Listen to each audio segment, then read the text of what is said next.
going live. Hey,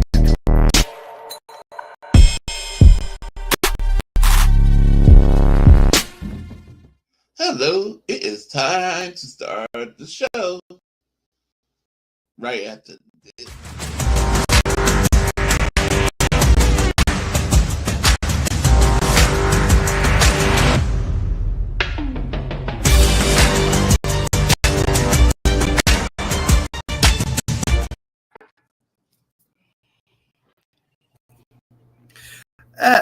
Happy Mayhem Monday, everybody. That's just what I've started to call it because it seems like every Monday this summer has just been chaos and mayhem.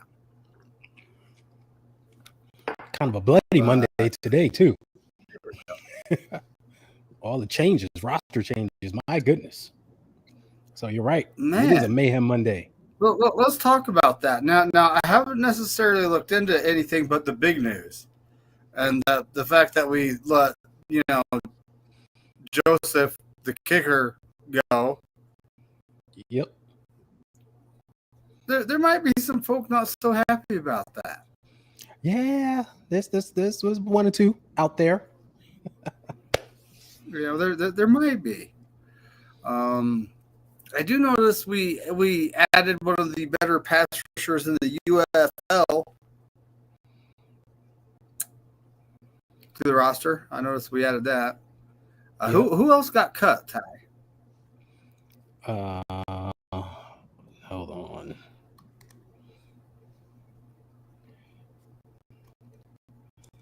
Jeez, it was a ton. But so it's training camp. We got the pads on. We're going full speed, folks. There's going to be some injuries. Our running back room took some hits.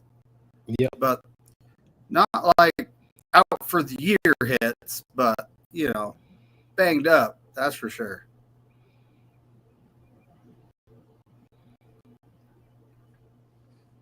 Where is it? There's a deep long list. I know Isaiah Nair was one of the ones who was waived today. That was a fan favorite. Yeah, Tanner Mordecai, the quarterback. Isaiah Nair, the wide receiver, fan favorite, tall and fast. Mason Pline, the tight end, who everyone was pretty sure was going to get cut anyway at some point.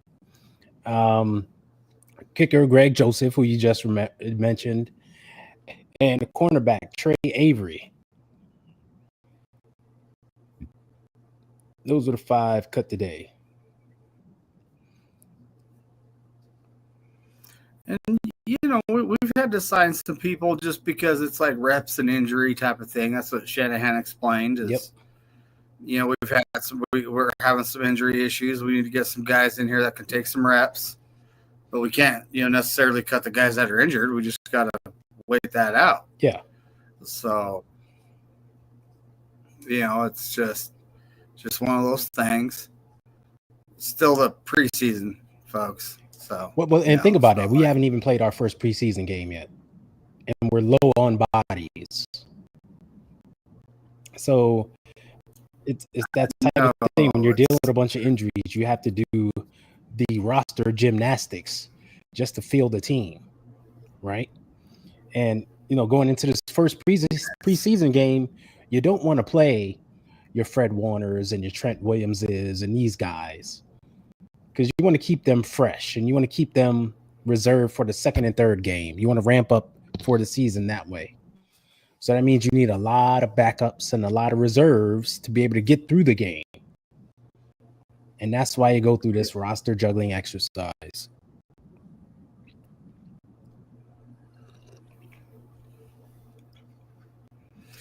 And it's just kind of disappointing, the fact that we have to go through all this. Well, yeah. But at the same time, these guys aren't in football shape yet, right? Mm-hmm. Exactly. They're still ramping up. Right. Training camp and preseason. Yeah, it's the whole point of it. It's like, dude, what else can you do? Exactly. Yeah. But yeah, I've been, just kind of eyeing reports here and there, like Juwan Jennings. There's all kinds of people being like speculating that he's, he's saying he's injured because he's in contract negotiations. Yeah, come on, folks. Yeah, that's the negative Nancy's that I like to speculate, in my opinion. He's a guy who, remember, he had these injuries during OTAs and never missed a day of OTAs, right? He was there. This injury kind of continued, and he pulled up for training camp day one. He was there in practice. Didn't take any days off practice and just re-aggravated it. Now he's out. So, like, why would you show up for OTAs and show up for a training camp just to be like, okay, now I'm going to sit out? That's not the way it's done. That's not the way it's done. And no, if he was holding out because of contract negotiations, he could do what Ayuk didn't do, a hold in thing. Which that's what all players do now. Not many folks were a fan of. That's what all players do now. No one really holds out. It's a hold in. But yeah, he would have did that from the beginning. Like, why go through the exercise of coming out and playing just to like react, knowing you could re-aggravate or injure yourself? And for him, he's been a stand-up guy through all of this. Like, he hasn't done any of the antics that we've seen in the past from other players. He's been here every day, smiling, practicing hard, participating. We've seen him talking to John and Kyle and doing all that good stuff. There's been no signs of animosity or bad blood or any of that BS that goes on. So we shouldn't even be speculating and saying that, he's all of a sudden staging a hold in.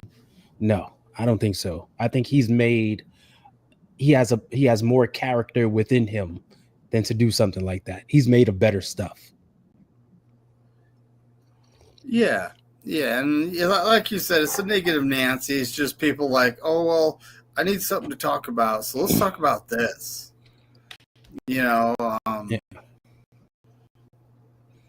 Every offseason, right? Every offseason. People say they don't want drama, but it's the first thing they start talking about. They create said drama by bringing up things like that. Yeah.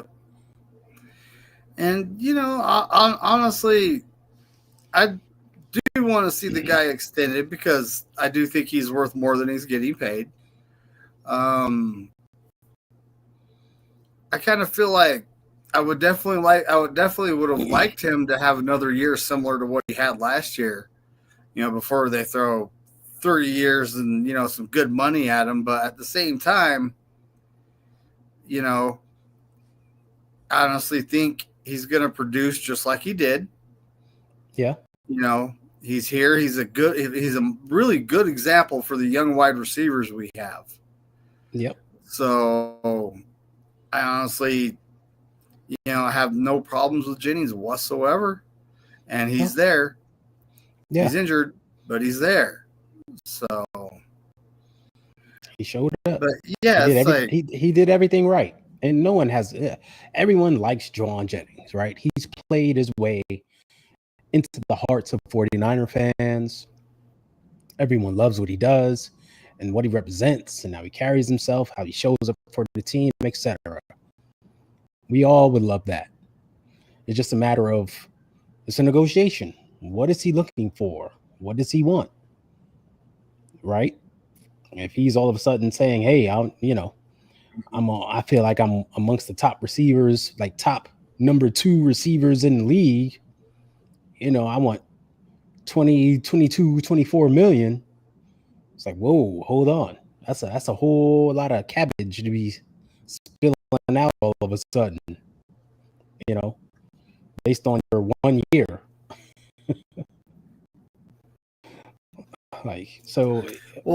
Keep in mind, like remember Debo had that all-pro season. I mean, it was spectacular what he did that season. That season was and then off the charts we ended compared up to what paying him, right? Jennings did. That it was off the charts compared to what Jennings did. And like our offense was Yes. Deebo Samuel that season.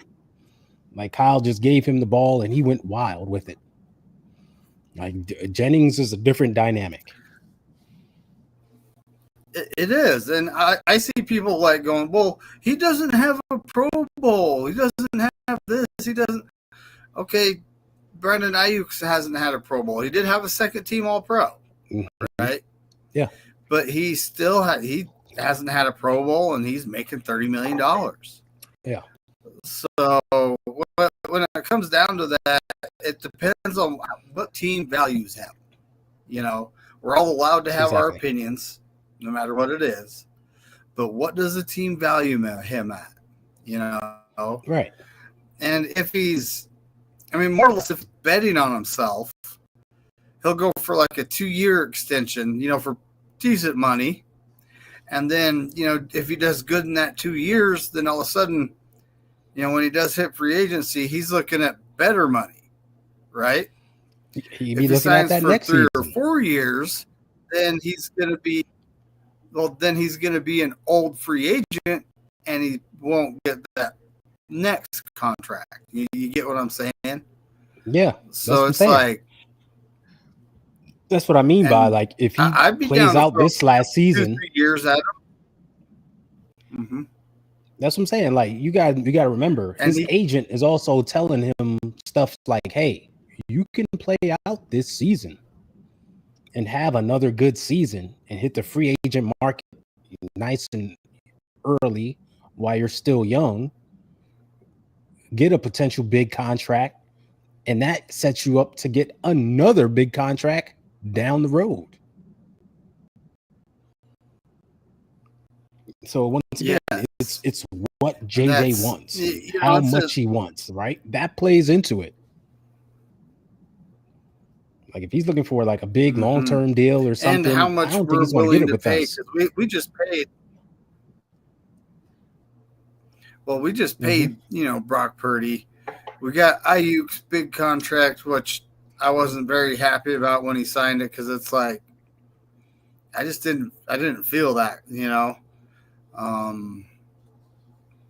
Who knows? Maybe he'll come back and he'll, prove me wrong. I hope he does, because we need that kind of wide receiver on this team, right? But we also have young guys like Ricky Purcell. We have Jacob Cowing, which I'm still hearing rave reviews about here.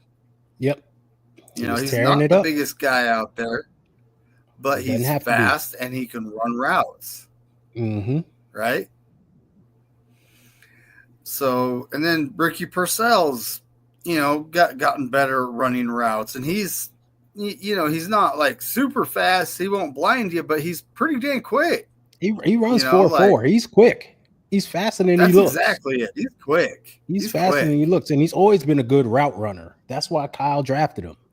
Last year, Kyle drafted those two guys because they were good, excellent route runners, had good hands, and they had speed. One's running 4.3, the other's running 4.4. So you see what he was going for. Kyle, traditionally takes a Deebo Samuel and a Brandon Ayuk, which aren't the fastest guys, but they're good route runners. Yeah. Right? But they're not the fastest guys, and the hands aren't necessarily the best, but they're pretty good, But now he's changed gears and, drafted 3 wide receivers in a row that are good route runners, are fast, and have good hands. Mm-hmm. Yeah. The rookie, why is his name escaping me? We probably won't. Huh? Bergen? You talk about Bergen? The guy we drafted this year, Junior Bergen? Who? Jordan Watkins. Exactly. Yeah. So Jordan Watkins. Now, this guy, he's about the same size as Deebo, but he runs a lot faster and has way good hands. He's a little thinner, but yeah. Think about it. They're all the same kind of size, good route runners, good hands, and they're all fast. Kyle's going after a specific type here. Now you mentioned Well, like yeah, what he he's normally. kind of. Hold up, you mentioned what he normally went for. You know, Mm-hmm. these guys. Well, Brandon Ayuk has sneaky good speed too. We just never threw the ball to him deep, so it wasn't on display. But go back, put on your thinking cap.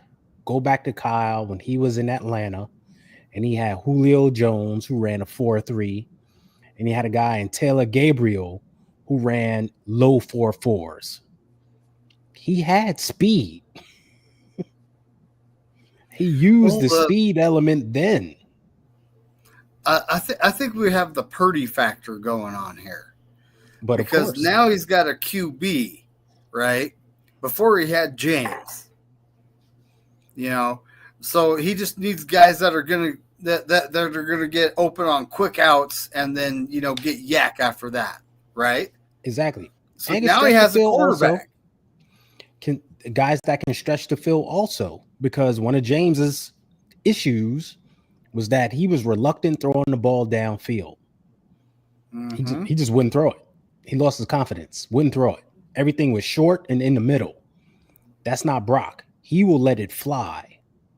So if you constantly have that threat out there, Brock can take advantage of the deep passes downfield if he wants, as well as the quick outs and the underneath stuff that Kyle specializes in. It's another way Brock can take advantage of the full field. Now you give him weapons that can all take advantage of the full field, and it makes him more efficient, more dangerous. Exactly.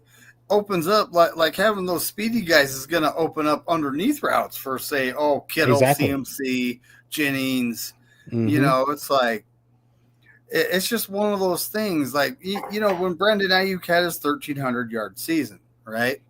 He himself said he was the fourth option, but at the same time, look at how the defenses had to play us. They had Debo, Kittle, CMC, and him to account for. Yeah. So they couldn't just focus, all their attention on 1-2 good players. They had to deal with 4 guys. Yeah. So I could see why Brandon Ayuk said he's the fourth option because of that. Yeah. And he was right. You have to run first, then CMC, Kittle, Debo, and him. Well, in the passing game, it was CMC, Kittle, Debo, then him. So he's the fourth option in a run first offense. He was absolutely correct in what he said. What up, Steve-O? So, Steve-O, look at this. Hey, I'm going to need you to take it for a minute because I got someone knocking on my door. Okay. Yeah, man. I'll be right back. But more than Nayer's one catch downfield, they said he impressed overall through OTAs in the beginning of camp. Like, I don't know why he was cut, to be honest with you, when you have a guy like Tariq Owens who no one talks about.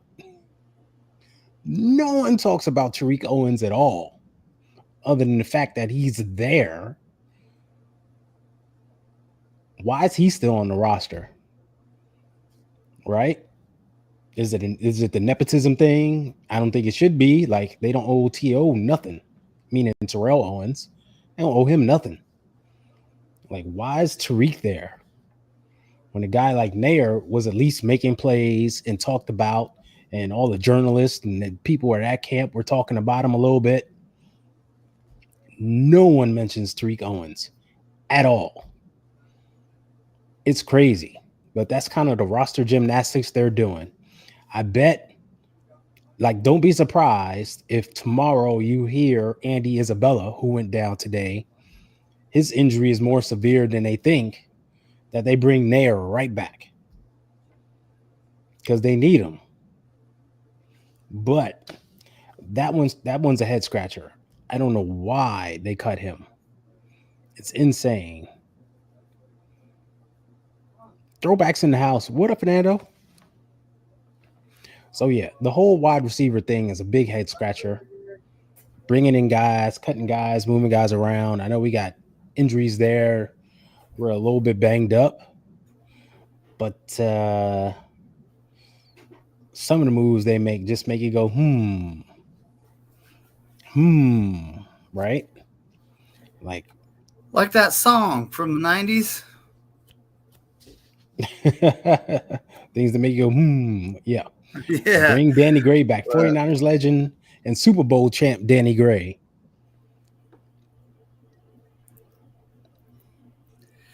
Ooh, there's throwback. We got Fernando in the building. Yep. You know, I heard the Eagles cut him. Mm-hmm. And he's a good special teamer. He is. He's sneaky good on special teams, and we're trying to upgrade special teams that's one this thing year. you can say about Danny Gray. Like they let him and Womack go, and our special teams went from bottom third of the league to last. I mean, our coverage unit. Holy crap. The kick coverage went way down. But it was like, what are you guys doing? That's our genius special teams coordinator. That's why he's no longer here. That's right. But yeah, it's. But anyway, from camp, I'm hearing good things about CJ West here. Oh yeah, right. Yeah, the young defensive players here. We got CJ West, Upton Stout are standing out in everyone's books. Yep. And I really liked this kid during the draft. I did. Yeah, me too. I did do some scouting on him, and yes, I did actually draft him during my mock draft. But and now it's like you never know. He could be the potential day one starter. You never know. You got Jordan Elliott, you got Evan Anderson, right? You got CJ West, Alfred Collins, the second round pick. Yep. It's like we got a lot of thick guys in the middle there with Anderson, Collins, and CJ West there. We got a lot of thick guys. And then we got Kevin Givens, who was having a fantastic year last year before he got hurt. He's not the biggest guy on the planet, but he's got a good pass rush, right? He's hurt again, by the way. Same thing, pectoral. So he's going to be out a month or two. Oh boy, he might be the guy that starts the year on the IR that we can bring back. I think isn't there one player you can do that with? Yeah.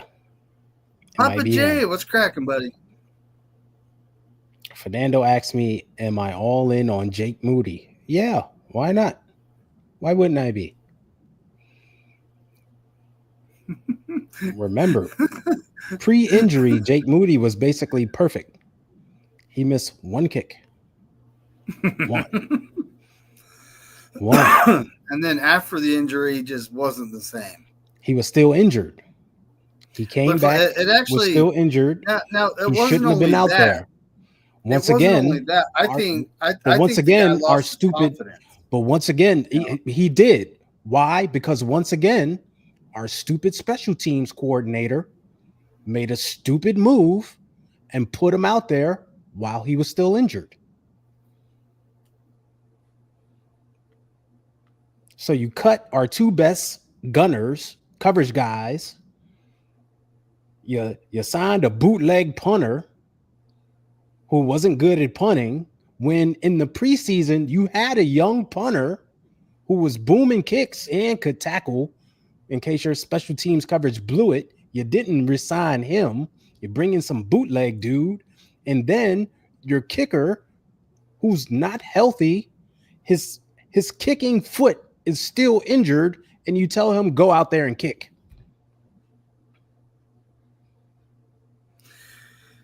And that's true, right? Lawrence was cracking, buddy. Niner Ganger, don't bang, yeah, buddy. That's right. What up, Lawrence? It's my guy. Red zone in the house. What's up? But had to express it out, man. Hired his buddy. Well, fired his buddy too, didn't he? Because he had to go. Then he kind of so our current special teams coordinator, was he the Jets special teams coordinator last year? Yes, he was with the Jets last year. So pretty much we brought Saleh back, or we actually hired him before we brought Saleh back, though. I believe so. If I remember right. Or was it the other way around? I think we Saleh came first. I think we were in talks with Saleh when we hired him.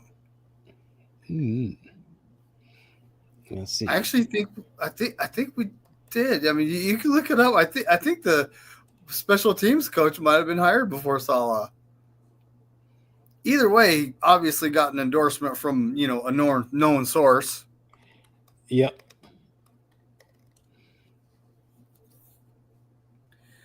Sorry, folks, drinking a lot of water. It's freaking hot outside. I'm sitting in front of my cooler. That's why I got a hoodie on. Just so you know. So officially, we hired Robert Saleh on January 24th. And then officially, we hired Brant Boyer on January 27th. Okay, so it was after Saleh. Yeah, so it's after Saleh, but it's kind of the same time. So you might be right in that we were probably interviewing Brant Boyer and talking to him or something.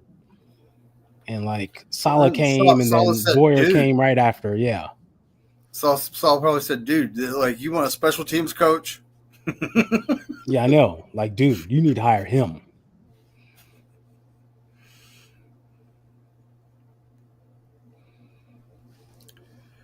Oh, and Lawrence brings up an excellent point here. Smash the like and subscribe, folks. That's right. What those YouTube people say.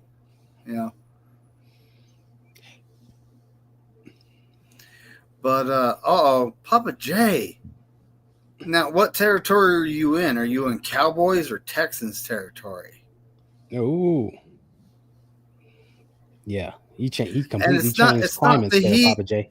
It's not the heat; it's the humidity, is what I'm told.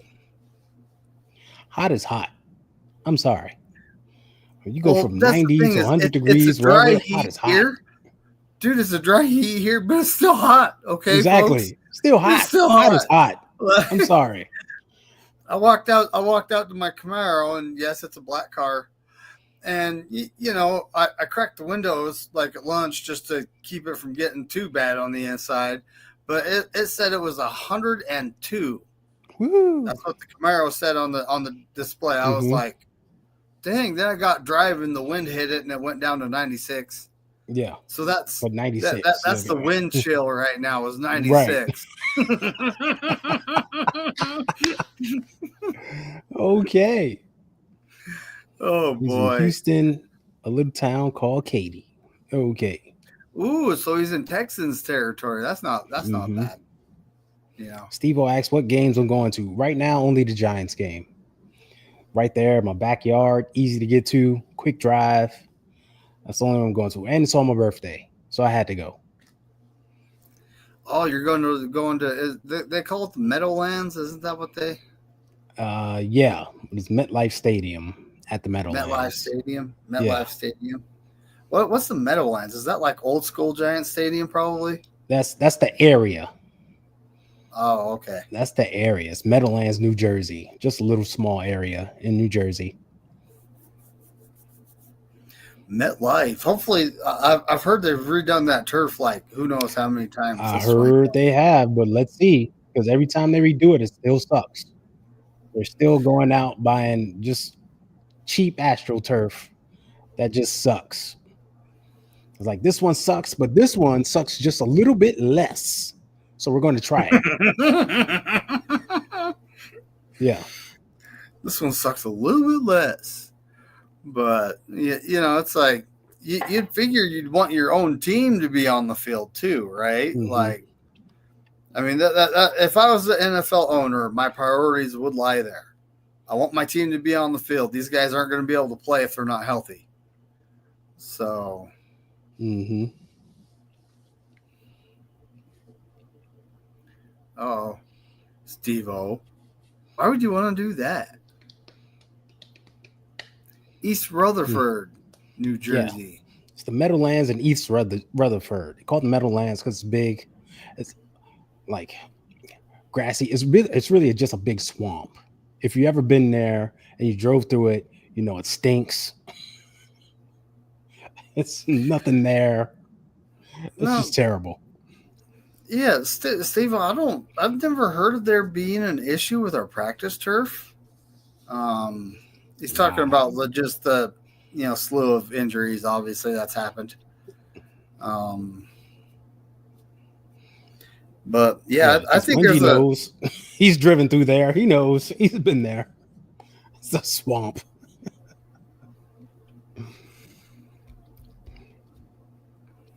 What? Orange headphones.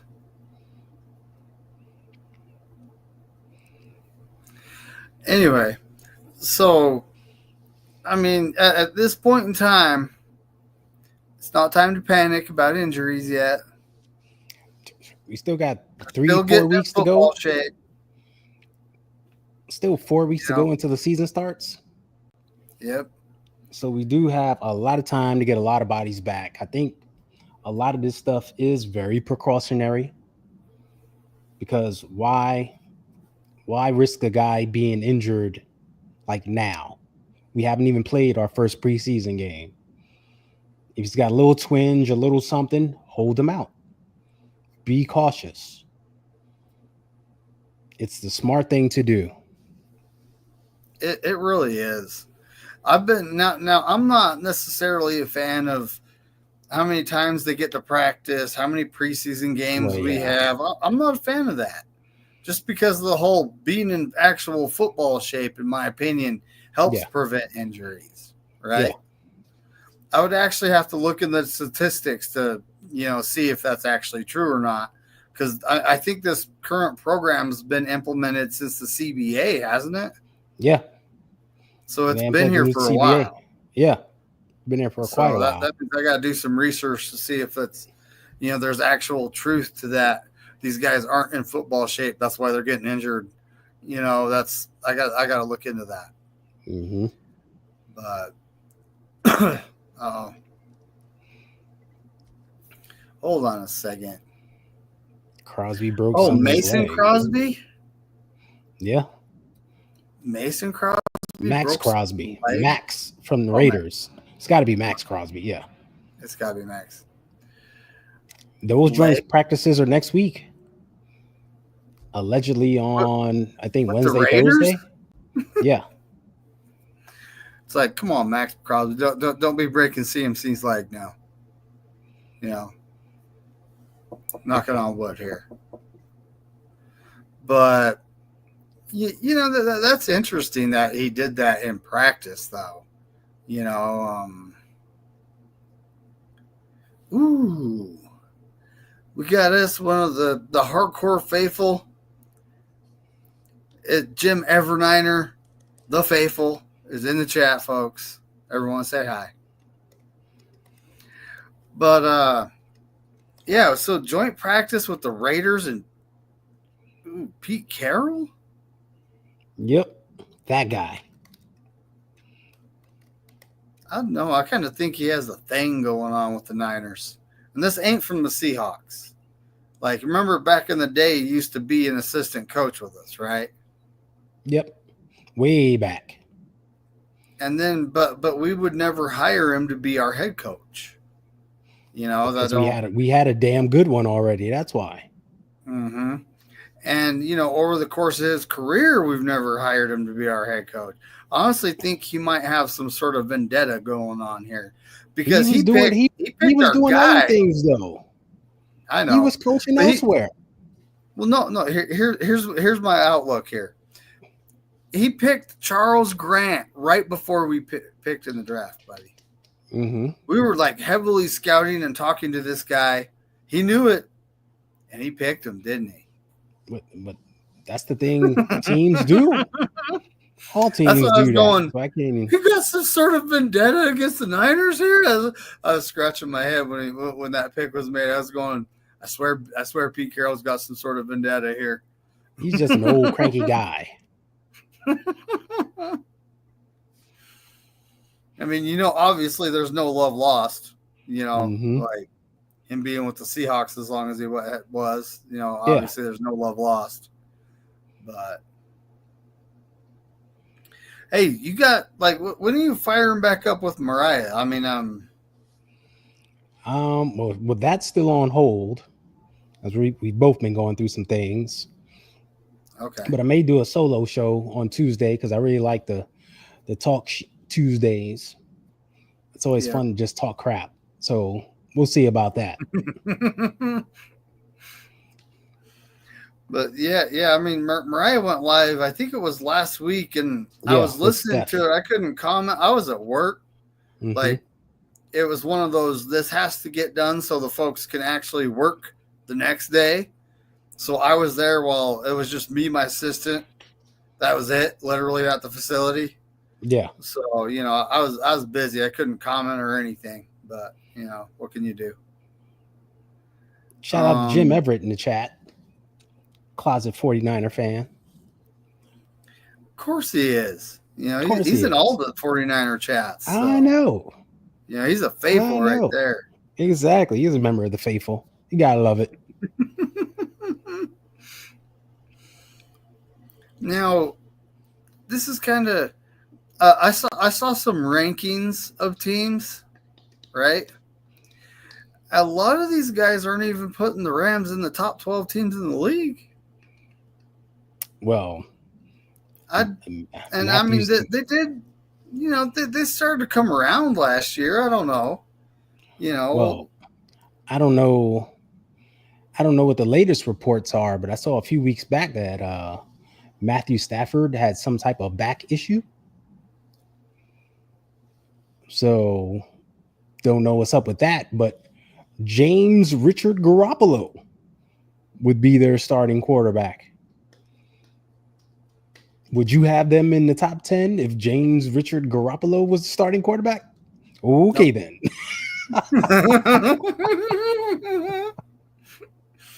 I'm pretty sure Robert Saleh on our defense, and the defensive guys that have been here would be like, "Oh yeah, we're gonna play against James." Yep.